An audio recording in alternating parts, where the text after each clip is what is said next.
ॐ भूर्भुवः स्वः तत्सवितुर्वरेण्यं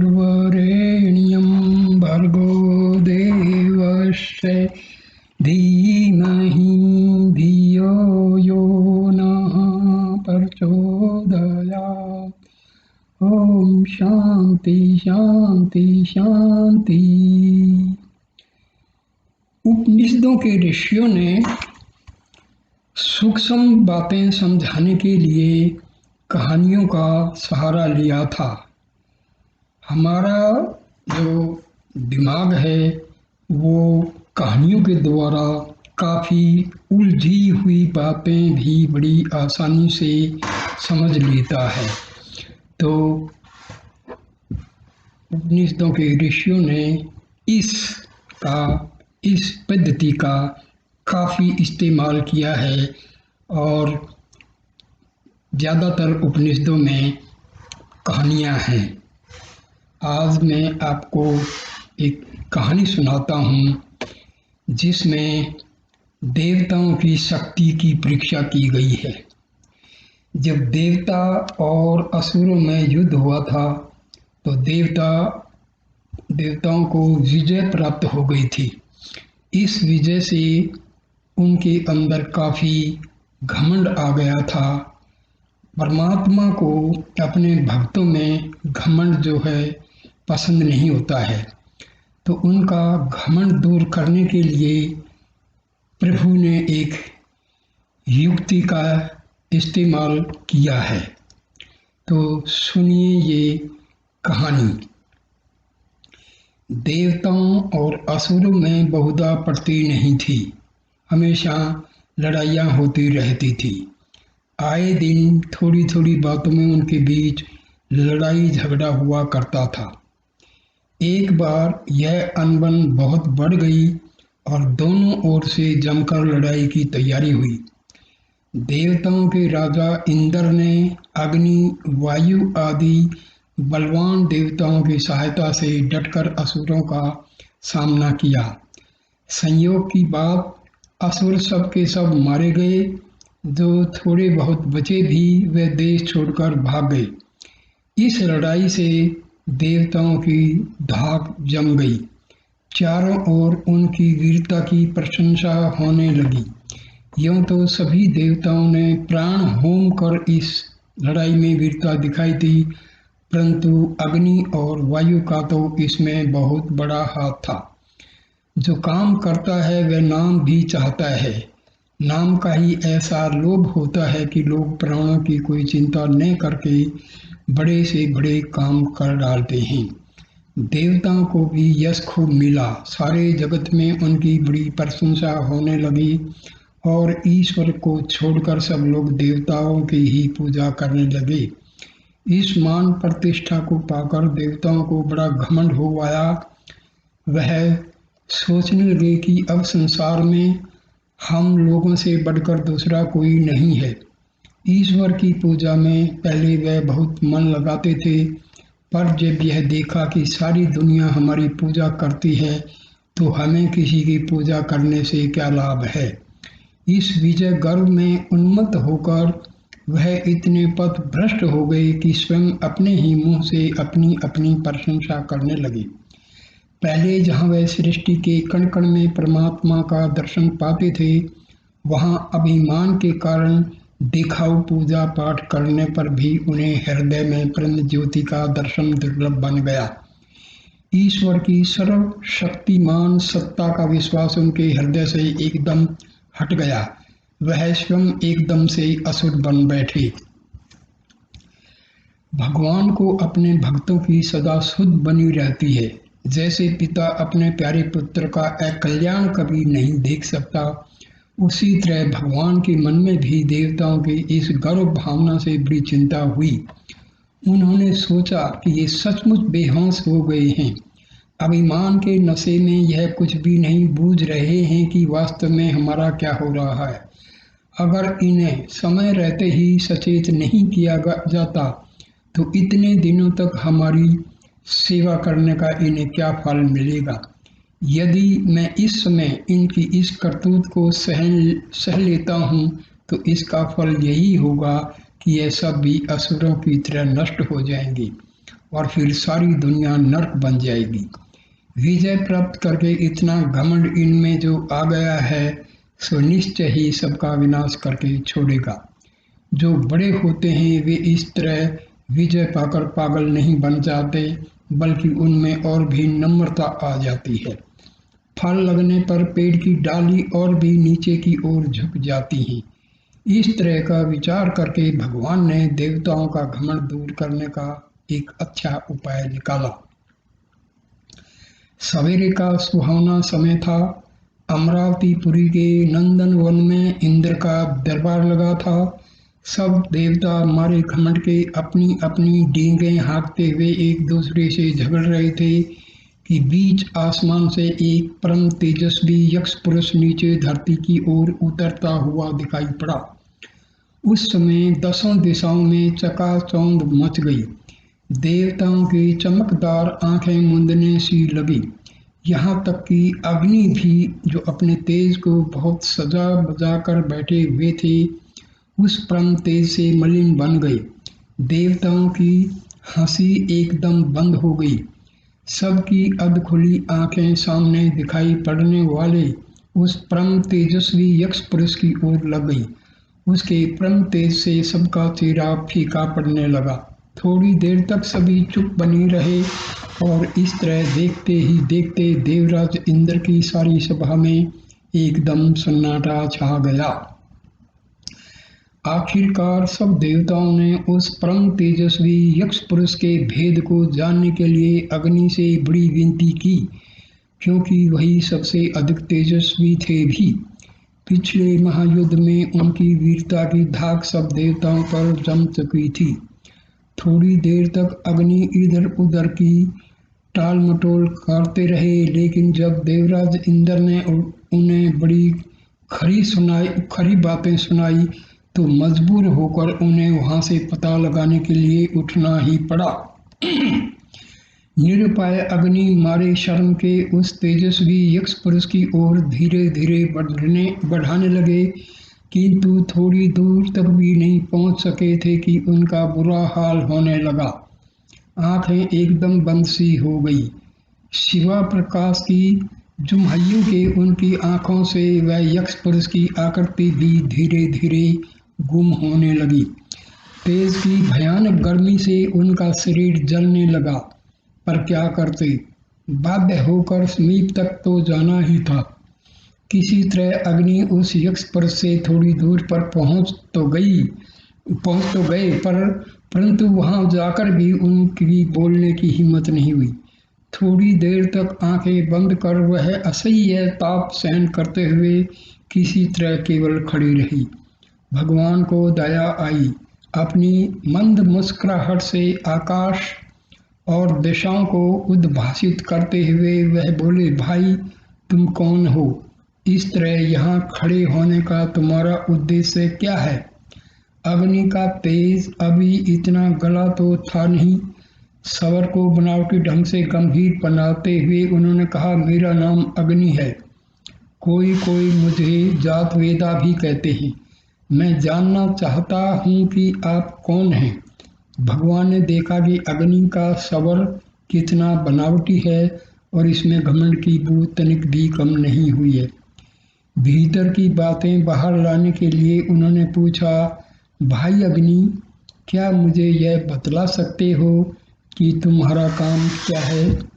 अग्नि को उस तेजस्वी पुरुष की इन विनयपूर्ण बातों से और भी बढ़ावा मिला। आंखों को खोलने की चेष्टा करते हुए उन्होंने कहा, तेजस्वी पुरुष, क्या आपको अग्नि का पराक्रम मालूम नहीं है? मैं सारे संसार को पल भर में जला देने की शक्ति रखता हूँ। धरती की तो बात ही क्या, आसमान में जितने तारे हैं वह भी हमारे तेज से पल भर भी नहीं ठहर सकते। भगवान ने देखा कि अग्नि का दिमाग अभी ठीक नहीं हुआ है।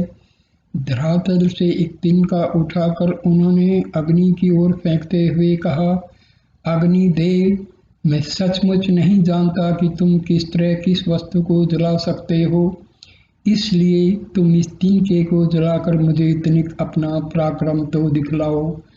अग्नि से इतनी बातें कह भगवान ने अग्नि के शरीर से अपना तेजस्वी रूप भीतर ही भीतर अपने में खींच लिया, जिससे देखते ही देखते अग्नि का तेजस्वी शरीर निस्तेज होकर धूमिल पड़ गया। अपने पूरे पराक्रम को याद करके वह उस तिनके को जलाने के लिए तैयार तो हो गए, किंतु भीतर से उनकी हिम्मत टूट चुकी थी। वह तिनका जो अग्नि की एक गर्म उषांश से राख बन सकता था, अभी उसी तरह अग्नि के सामने मानो उनका मजाक सा करता हुआ पड़ा था। अग्नि की सारी मानसिक चेष्टा निष्फल हो गई, परंतु तिनके का एक छोर भी नहीं मुरमुराया। देर होती गई, पर तिनका ज्यों का त्यों बना ही रह गया। उधर उस तेजस्वी यक्ष पुरुष का तेज अधिक भयानक हो गया और निस्तत्व अग्नि का शरीर झुलसने लगा। फिर तो वह चुपचाप पीछे खिसक कर किसी तरह देवताओं के समीप वापस आ गई। उनकी आंखें नीचे की ओर धंस गई थी और चेहरे का पहले वाला तेज जाने कहाँ गायब हो चुका था। इंद्र समेत देवताओं ने देखा, अग्नि एकदम मृतक के समान निर्जीव होकर उनके बीच में खड़े हैं। न बुलाने पर बोलते हैं और न कुछ खुद ही कहना चाहते हैं। उनकी सारी तेजस्विता नष्ट हो चुकी है, आंखें नीचे धंस गई हैं और तेजस्वी मुखमंडल पोपला और पीला पड़ गया है। देवराज ने अग्नि को अधिक परेशान करना ठीक नहीं समझा। सांत्वना भरी वाणी में स्नेह प्रकट करते हुए कहा, भाई अग्नि, कुछ बताओ तो सही, इसमें शर्म की क्या बात है। थोड़ी देर बाद बहुत सकुचाते हुए अग्नि को सिर नीचा करके बोलना ही पड़ा, देवराज, बहुत कोशिश करके भी मैं उस तेजस्वी पुरुष का कुछ पता लगा नहीं सका। वह असुरों से भी भयानक है। मेरी सामर्थ्य नहीं है कि उसका पता लगा सकूं। देव सभा में अग्नि की इन निराशा भरी बातों से गहरा आतंक छा गया। सब चुप हो गई। थोड़ी देर तक चुप रहने के बाद तब इंद्र ने वायु की ओर ताका। उस समय उनका भी बुरा हाल हो रहा था, क्योंकि कुछ देर पहले अग्नि के बाद अपनी वीरता की लंबी डींग हाँकने में वह भी सबसे आगे थी। इंद्र की आंखों को अपनी ओर लगी देखकर वह दूसरी ओर ताकने लगे, पर राजा को इससे क्या, उसे तो काम देना आता ही है। सभा की चुप्पी तोड़ते हुए देवराज ने पुकारा, वायु, मैं समझता हूँ कि तुम्हें उस तेजस्वी यक्ष पुरुष का पता लगाने में कोई कठिनाई नहीं होगी। तुम इस चराचर संसार के सभी जीवों में सबसे बढ़कर बलवान हो। तुम्हारे बिना कोई एक पल भी नहीं जी सकता। जाओ देखो तो वह कौन है। देवराज अपने साथियों की इतनी तारीफ कभी करते नहीं थे। वायु का गिरा मन हरा हो उठा। वह जाने को तैयार होकर आगे बढ़े, पर थोड़ी ही दूर जाने के बाद उस तेजस्वी पुरुष के तेज पुंज की ओर ताकना भी वायु के लिए बड़ा कठिन हो गया। किसी तरह कुछ दूर समीप चलकर वह भी खड़े हो गए, पर पूछने की हिम्मत उनमें भी शेष नहीं रह गई। दीन दशा में वायु को थोड़ी देर तक खड़ा रहने के बाद उस तेजस्वी पुरुष ने पूछा, भाई तुम कौन हो? यहाँ आने का तुम्हारा उद्देश्य क्या है? वायु को कुछ ढाढ़स हुआ। शरीर को कुछ सजीव बनाने की चेष्टा करते हुए उन्होंने कहा, सौम्य, मेरा नाम वायु है। सारे संसार का जीवन मेरे हाथ में रहता है। क्या तुम मुझे जानते नहीं? सारी पृथ्वी की सुगंध में अपने में समेट कर बहता हूँ। इसी से कोई कोई मुझे गंधवाह भी कहते हैं। संसार की कोई भी वस्तु आसमान में नहीं चल सकती, पर मैं वहाँ भी बेरोक टोक चलता हूँ। इसी से मातृस्वा नाम भी मेरा सब जानते हैं। इस तरह मेरे अनेक नाम हैं, क्या आज तक तुमने मेरा एक नाम भी नहीं सुना है? मुस्कुराते हुए तेजस्वी पुरुष ने वायु के बनावटी चेहरे पर एक नजर डाली। वायु का रहा सा धीरज भी जाता रहा। आंखें एकदम मुंद गई, नसों में सनसनाहट पैदा हो गई। तेजस्वी पुरुष ने कहा, भाई नाम तो मैंने तुम्हारा अवश्य कहीं सुना है, पर काम देखना चाहता हूँ। क्या तुम अपने काम के बारे में कुछ हमें बतला सकते हो? वायु को विश्वास हो गया कि जो मेरा नाम जानता है वह मेरी प्रतिष्ठा भी करेगा। उसके सामने अपने कामों को दिखा देना ठीक ही है। बलपूर्वक स्वर को कुछ गंभीर बनाते हुए उन्होंने कहा, मैं इस सारे ब्रह्मांड को हिला सकता हूँ, आसमान के तारों और ग्रहों को गिरा सकता हूँ। इन पहाड़ों अथवा पेड़ों की क्या शक्ति है जो मेरे सामने थोड़ी देर भी टिक सके? यह सुनकर भगवान ने घमंडी वायु के शरीर को निस्तेज करते हुए अपना सारा तेज पल भर में खींच लिया, जिससे वह गिरते गिरते बचे। किंतु एक बार डेंग हाँक कर भागना भी सरल नहीं था। वह तिनका अभी उसी जगह पड़ा था। भगवान ने कहा, भाई यह जो तिनका तुम्हारे सामने पड़ा हुआ है उसे उड़ाकर दूर तो कर दो, क्योंकि तभी मुझे तुम्हारी शक्ति पर कुछ विश्वास होगा। वायु ने अपनी सारी शक्ति लगा दी, पर तिनका ज्यों का त्यों पड़ा रहा। उस समय वह हिमालय से बढ़कर भारी बन गया। उड़ना तो दूर, उसमें कंपन भी नहीं हुआ। निश्चेष्ट वायु बड़ी देर तक बल आजमाते रहे, पर सब बेकार रहा। आखिरकार सिर नीचा करके चुपके से वह भी पीछे चले आए और किसी तरह चुपचाप आकर देव सभा के एक कोने में छिप से गए। देवराज इंद्र ने वायु का उदास चेहरा देखकर सब कुछ ताड़ लिया। सारी देव सभा मूर्तियों की तरह निश्चेष्ट होकर बैठी रही। थोड़ी देर तक चुप रहने के बाद देवराज ने पूछा, भाई वायु, वहाँ का कुछ हाल तो बताओ। इस तरह शर्माने की जरूरत नहीं है। मैं जानता हूँ कि अपनी शक्ति भर तुमने प्रयत्न किया होगा। वायु ने विनत स्वर में कहा, देवराज, वह अद्भुत तेजस्वी यक्ष पुरुष पता नहीं कौन है। मैं उसका कुछ भी भेद नहीं जान सका। वायु की निराश बातें सुन देवताओं के होश गुम हो गए। चीरो तो खून नहीं, जिस वायु और अग्नि के बल का उन्हें घमंड था, जब उनका ही यह हाल हुआ तो पता नहीं अब कौन सी नई विपदा आने वाली है। सभी बड़े सोच में पड़ गए। देवताओं के गुरु बृहस्पति परम बुद्धिमान और भविष्यदर्शी थे। अग्नि और वायु की गर्व भरी बातें जरा भी नहीं सुहाती थी, इसलिए उन लोगों की इस अप्रतिष्ठा से उन्हें तिनक भी अफसोस नहीं हुआ। अपने ऊंचे आसन से उन्होंने एक बार सबकी ओर दृष्टि फिरते हुए इंद्र से कहा, देवराज, उस तेजस्वी पुरुष का पता आपको छोड़कर किसी दूसरे से नहीं लगेगा। कृपा कर आप ही जाकर उसका पता लगाइए और सबको निश्चिंत कीजिए। इंद्र विवश थे। लाचार होकर उन्हें स्वयं उस तेजस्वी पुरुष के पास जाना पड़ा। इधर देवता लोग मन ही मन बहुत दिनों बाद आज इस नई विपदा में पड़कर भगवान का ध्यान करने लगे थे। किसी तरह उस तेजस्वी यक्ष पुरुष के पास जब देवराज इंद्र पहुंच गए तो उन्होंने देखा कि वह तेज संपूर्ण आकाश और पृथ्वी को एक बारगी चकाचौंध करते हुए पता नहीं कहाँ गायब हो गया, परंतु उनकी आंखों में अब भी लाल, पीला, नीला, हरा प्रतिबिंब दिखाई पड़ रहा था। थोड़ी देर तक खड़े रहने के बाद जब उनकी आंखें कुछ ठीक हुई तो देखने पर वहां ऐसी कोई वस्तु विद्यमान नहीं थी। बेचारे देवराज बड़े विस्मय में पड़ गए।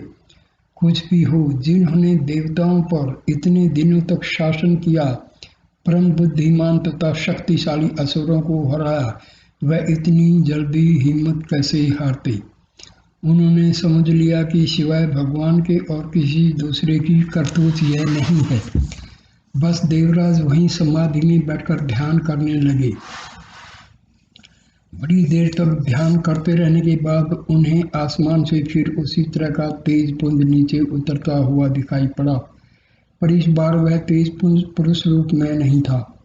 अपनी एक सहस्त्र आंखों से ध्यानपूर्वक देखने पर इंद्र को पता लगा कि उसके सारे शरीर पर एक सोने के आभूषणों की शोभा विराजमान है। शरीर की कांति भी एकदम सोने की तरह दमक रही है। उन्हें हेमवती हिमवान पुत्री पार्वती का ध्यान आया और सचमुच वह वहीं थी।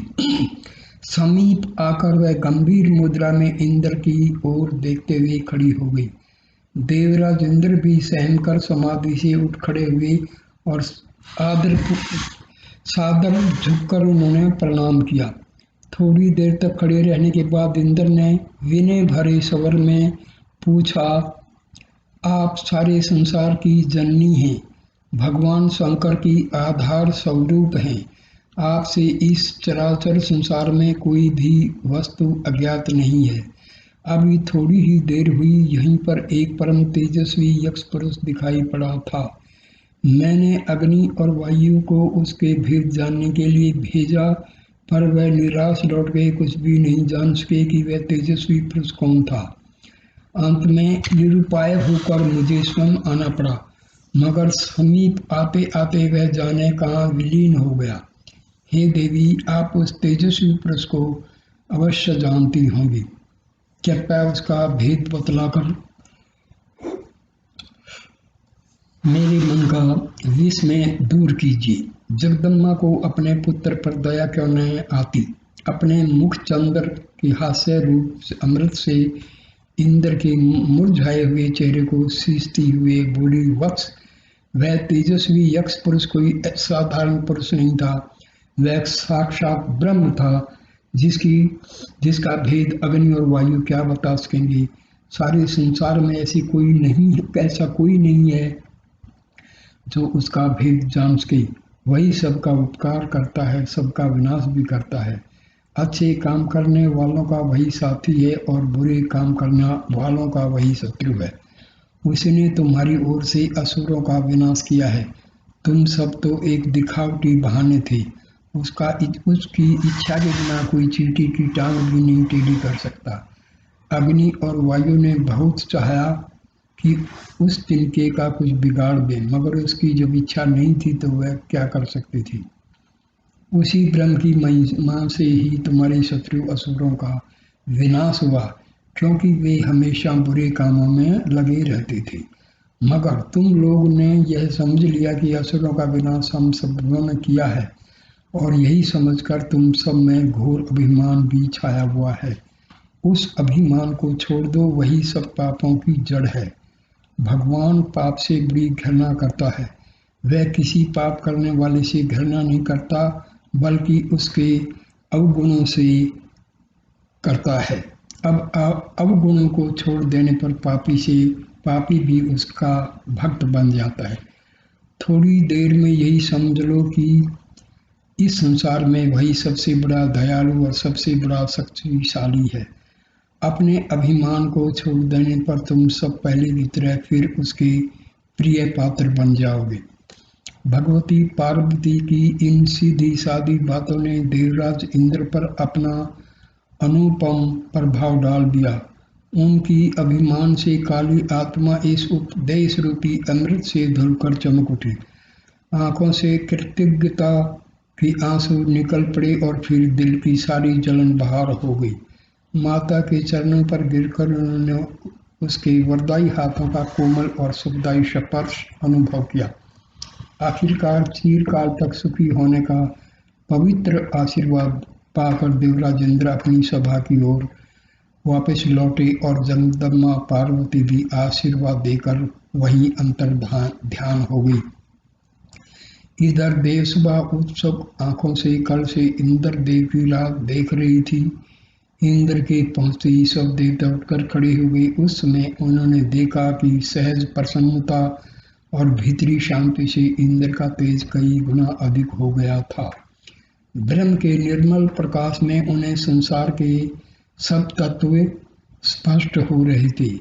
कोई गांठ उनके हृदय के कोने में नहीं रह गई थी और न कोई आशंका की सिहरन ही थी। इशारे से सब देवताओं को अपने अपने आसन पर बैठने का आदेश देकर वह अपने रत्न जटित सिंहासन पर जाकर बैठ गई और सब देवताओं के बीच में सर्वप्रथम वहीं पर ब्रह्म का उपदेश किया। इंद्र के उपदेश रूपी अमृत में अग्नि और वायु आदि गर्वोन्नत देवताओं की क्लुषित और मुमूर्ष आत्मा भी हरी भरी हो गई और ब्रह्म रस के अद्भुत संचार से उनकी पूर्ण शक्ति फिर वापस आ गई। सारे देवताओं की दूषित भावनाएं सदा के लिए दब गई। सब लोग नए सिरे से जन्म पाने के समान सुखदायी जीवन का अनुभव करने लगे। अब यह सचमुच विजयी देवता बन गए थे, क्योंकि उनके भीतर शत्रु घमंड रूपी असुर की सदा के लिए मृत्यु हो गई थी, जो करोड़ों असुरों से भी बढ़कर भयानक था। ये कहानी जो है केनोपनिषद से ली गई है। इसका मुख्य जो शिक्षा हमें मिलती है कि हमें हमेशा अपना जो भी उपलब्धि है वो प्रभु को ही अर्पण कर देनी चाहिए, क्योंकि हमें जो करने की शक्ति मिलती है वो किससे मिलती है? वो हमारी आत्मा से मिलती है। आत्मा क्या है? आत्मा ही तो ब्रह्म है। तो हमेशा जो भी कार्य आपसे हो उसको भगवान को अर्पित कर दो। कभी भी अपनी किए पर घमंड नहीं करना चाहिए।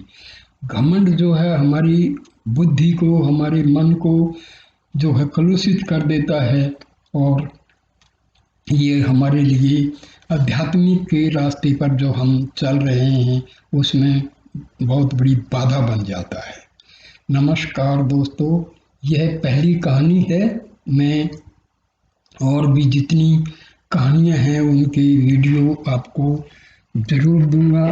कृपा करके जो है मेरी चैनल को सब्सक्राइब ज़रूर करना, ताकि ये और शेयर भी करना और कमेंट भी लिखना। आप क्वेश्चन जो है कर सकते हैं, पूछ सकते हैं। नमस्कार। ओम शांति शांति शांति ही।